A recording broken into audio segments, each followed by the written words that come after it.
பாடகி டி.கே. கலா. தற்போதைய தலைமுறையினர் பலருக்கும் இவரை ஒரு நடிகையாக தெரியும். காரணம், விஜய் நடிப்பில் வெளியான கில்லி திரைப்படத்தில் முத்துப்பாண்டியாக நடித்திருந்த பிரகாஷ்ராஜுக்கு அம்மாவாக நடித்து அசத்தியிருந்தார். இவரின் நடிப்பு திறமை பிடித்து போன விஜய் தனது குருவி திரைப்படத்தில் இவரை தனக்கு அம்மாவாக நடிக்க வைத்து அழகு பார்த்தார். மேலும் டி.கே. கலா பழம்பெரும் நடிகை சண்முக சுந்தரியின் மகளாவார். சண்முக சுந்தரி வடிவேலுடன் இணைந்து பல திரைப்படங்களில் காமெடி காட்சிகளில் அசத்தியவர். 1972ஆம் ஆண்டு அகத்தியர் திரைப்படத்தில் தாயிற் சிறந்த கோயிலுமில்லை என்ற பாடலை பாடியதன் மூலம் பட்டி தொட்டி எங்கும் பிரபலமானார் டி.கே. கலா. இவரின் குரல் வளம் பிடித்து போன சிவாஜி தனது ராஜாபாட் ரங்கத்துறை திரைப்படத்தில் பாட வாய்ப்பளிக்க, பின் நாட்களில் எம்.ஜி.ஆர். தனது பல்லாண்டு வாழ்க, உழைக்கும் கரங்கள் போன்ற திரைப்படங்களிலும் இவருக்கு பாட வாய்ப்பளித்தார். தமிழ், தெலுங்கு, மலையாளம் என பல மொழிகளில் நூற்றுக்கணக்கான பாடல்களை பாடியிருக்கும் டி.கே. கலாவை கௌரவப்படுத்தும் விதமாக 2006ஆம் ஆண்டு தமிழக அரசு டி.கே. கலாவுக்கு கலைமாமணி விருது கொடுத்து கௌரவித்தது.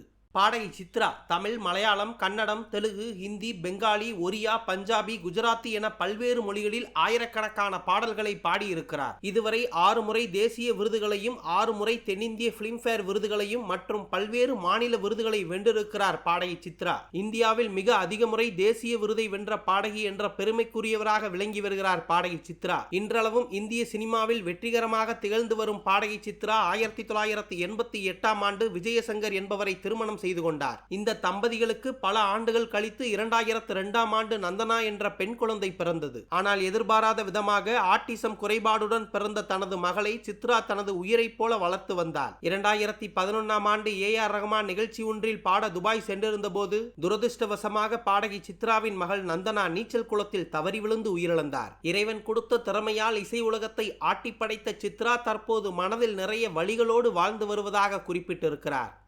அனுராதா ஸ்ரீராம் ஒரு பின்னணி பாடகியாக இவரை நம்மில் பல பேருக்கு தெரியும். கர்நாடக இசைக்கலைஞரான இவர் தமிழ், தெலுங்கு, மலையாளம், சிங்களம், கன்னடம், பெங்காலி, ஹிந்தி என பல மொழிகளில் 4000த்திற்கும் அதிகமான திரைப்பாடல்களை பாடியிருக்கிறார். சர்வதேச தமிழ் திரைப்பட விருதுகள் தொடங்கி கர்நாடக மாநிலத்தின் திரைப்பட விருது என பல விருதுகளை வென்றுள்ள அனுராதா ஸ்ரீராம் இசைத்துறையில் அவர் ஆற்றிய பங்களிப்புக்காகவும் சாதனைகளுக்காகவும் சத்யபாமா பல்கலைக்கழகம் சார்பாக கௌரவ டாக்டர் பட்டமும் வென்றிருக்கிறார். தற்போது விஜய் டிவியில் ஒளிபரப்பாகும் சூப்பர் சிங்கரில் நடுவராக பங்கேற்று வரும் அனுராதா ஸ்ரீராம் ஒரு பின்னணி பாடகியாக மட்டுமல்லாமல் ஒரு குழந்தை நட்சத்திரமாக 1980ஆம் ஆண்டு சூப்பர் ஸ்டார் ரஜினிகாந்துடன் இணைந்து காளி திரைப்படத்தில் நடித்திருந்தார். பல பேருக்கு தெரியாத தகவல் என்னவென்றால், பாடகி அனுராதாவின் அம்மாவும் சூப்பர் ஸ்டார் ரஜினிகாந்தின் மனைவியுமான லதாவும் அக்கா தங்கை உறவு முறையாம். என்னதான் தனது சித்தப்பா ரஜினிகாந்த் தமிழ் சினிமாவில் மிகப்பெரிய நடிகராக இருந்தாலும் இந்த தகவலை அவர் எங்கேயும் குறிப்பிட்டதில்லை. சமீபத்திய பேட்டி ஒன்றில்தான் சூப்பர் ஸ்டார் ரஜினிகாந்த் எனக்கு சித்தப்பா முறை என்று குறிப்பிட்டிருக்கிறார் அனுராதா ஸ்ரீராம்.